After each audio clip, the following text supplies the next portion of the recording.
What is up, ladies and gentlemen? So, today we are looking at yet another stone from the Black Opal Direct Beginner's Parcel. I thought I'd try to get through some of these again, because people are interested, and I'm also interested in seeing what I get out of finishing the entire lot. So, out of the 12 stones, this is number 5 now, I believe. And it's a pretty small piece. I should probably get the scales out and measure it. But it's a little crystal opal. It's got a nice blue flash on it.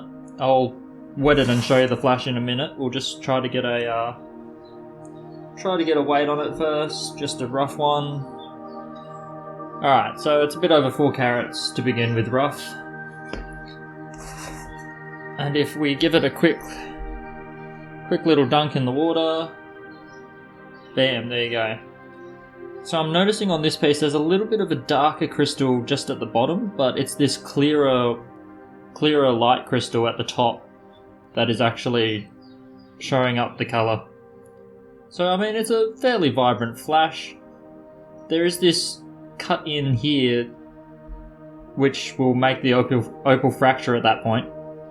But as you can see, there's only a tiny speck of blue at the tip there, and the rest of this doesn't really have much. So really, that'll be cut off to about here, and we might end up with a nice small high-domed little crystal.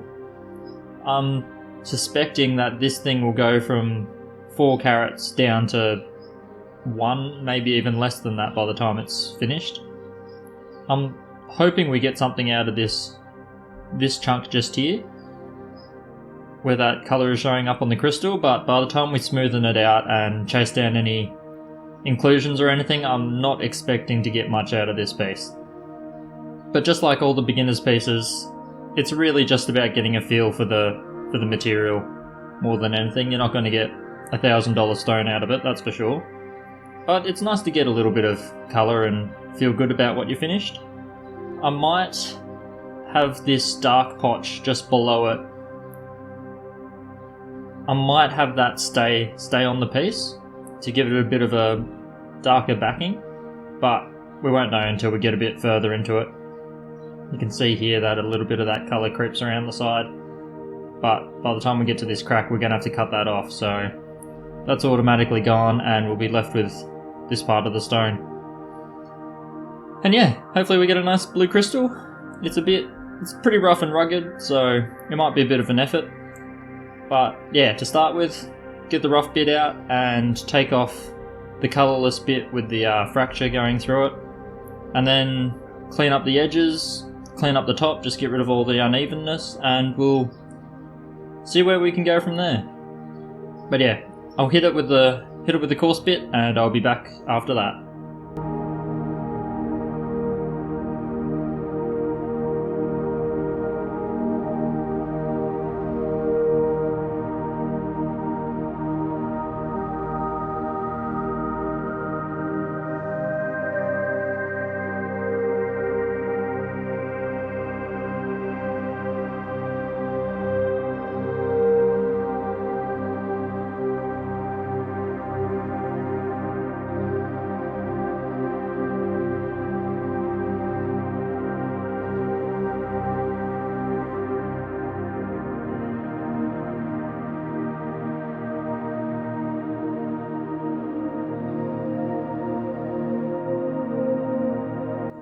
Well, we've had a good crack at it, so I'll give it a quick dunk in some water, smack the camera around everywhere. Alright, so, focus up.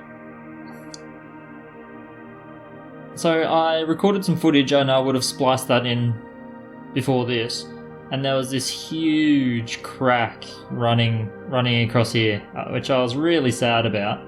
I had a really good look at it and I decided to get it out, so I have ground it all the way back, and now we're left with this weird shape. I'll zoom in a bit more and you can see here, so that's that thick section of the crystal. The rest of it does still have colour, but it's hard to see now because I've used such a coarse grit. You can see it flashes across the entire surface. I do have a bit of a funny idea that I'll try with this, but yeah, at this point that's pretty tidy. There's not a lot of inclusions left in it. A few chips and the likes. So you know the deal at this point. We are getting our good old Nova tips involved. So I will start with the black, and we'll make our way all the way down to the rose, and it should have a nice little pre-polish by that stage. And then, yeah, I'll show you my little plan with this on. But it's not going to be an amazing piece. It's going to be a really unusual shape. And I'm, for now, going to leave a lot of this backing on. I will flatten it out a little bit, but you can see the crystal area, the light crystal, and then the dark crystal, and the light is where everything is. The dark has no colour on it at all. So it just cuts off as a hard boundary just there. But yeah, I do have a plan.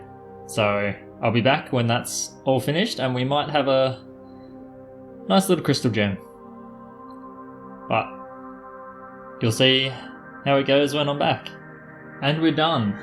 So, welcome to the family, little baby Crystal. Here she is. She's all swaddled up.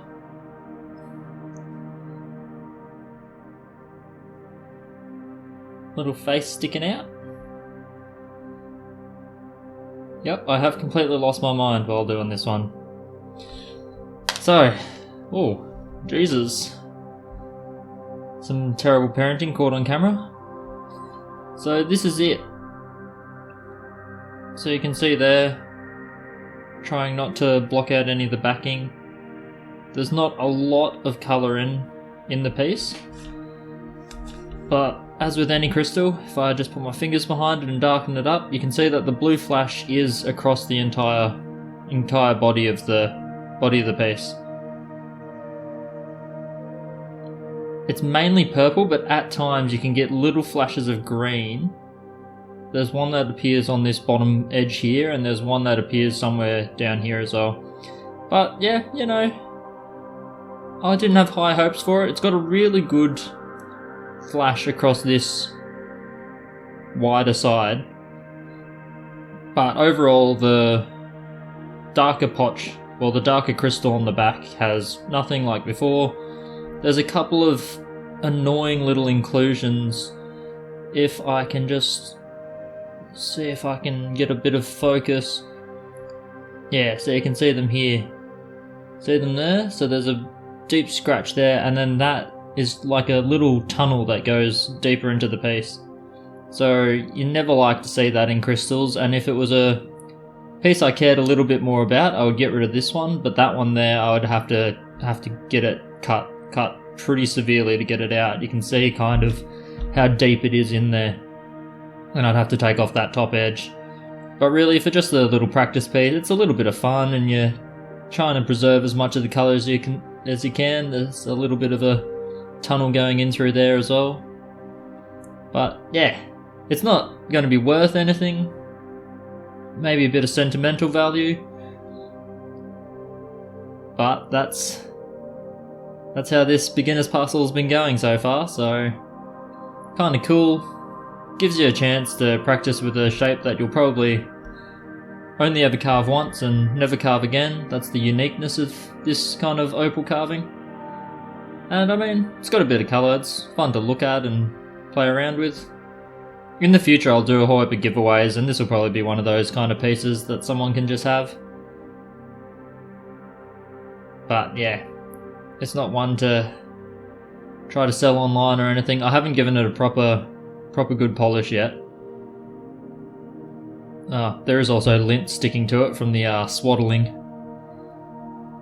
But yeah, no cerium oxide or anything. This was just a couple of the Nova tips. And you end up with a nice little bit of crystal. So that was rock number 5 in the Black Opal Direct Beginner's Parcel out of 12. So there's still a few to go. I'll keep trucking away on them. I think I'll be doing a carving from the recent Paul Pivot group. Paul Pivot rough. it'll be this piece here, so I can give a little bit of a sneak peek.